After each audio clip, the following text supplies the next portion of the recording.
Good morning শাপলা বিল। লাল শাপলা দেখতে হলে আসতে হবে ইচ্ছারচরে, তাই তো আমি চলে আইছি লাল শাপলার বিলে। আজকে এই ভিডিওতে শাপলার সমস্ত সুন্দরতম আপনি আর আমি উপভোগ করব। তো চলে আসেন একসাথে উপভোগ করা যাক।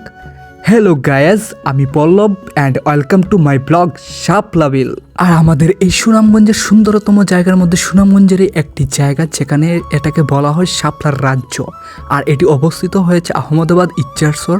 আয় হায়, আমার একটা ছন্দ মনে পড়ে গেল। যেহেতু সুন্দরতম একটা শাপলা বিলে আছি, তাহলে শাপলাকে নিয়ে একটা ছন্দ বলা যাক না? তো লেটস স্টার্ট। তোমার বুকে বিলের জলে প্রকৃতির এক স্নিগ্ধতা, শাপলা তুমি বিলের বুকে প্রকৃতির এক মুগ্ধতা। ওয়াও, অসাধারণ ছিল। চন্দ্রর সাথে কিন্তু শাপলা ফুল এতটাই মিলে গেছে যে চন্দ্রটা বলতে ভীষণ ভালো লাগছিল। আর আপনারা দেখতেই পাচ্ছেন এটা অনেক জায়গা জুড়ে শাপলা বিল আছে। আর সকাল সকাল শাপলা মূলত আসলে ভোর 4টা থেকে 9টা পর্যন্ত পাওয়া যায় সকাল। তো যারা দেখতে আসবেন সকাল সকাল চলে আসবেন। তো এটা হচ্ছে আহমদাবাদ ইচ্ছারচর পয়েন্ট, পাশেই দেখতে পারবেন, রাস্তার পাশেই। তো অনেক মানুষ সকাল সকালবেলা যখন ডিউটিতে যায়, কাজে যায়, তখন কিন্তু মানুষ এখানে ফটো উঠে যায়। তো আপনারাও চাইলে চলে আসতে পারবেন শাপলা বিলে। সুনামগঞ্জের মধ্যে একমাত্র জায়গা যেখানে শাপলার রাজ্য বলা হয়। আর যারা ভিডিওটা দেখবেন লাইক কমেন্ট করে দেবেন, আর কমেন্ট করবেন প্লিজ, কারণ হচ্ছে ভিডিওটা অনেক কষ্ট করে আমরা করি।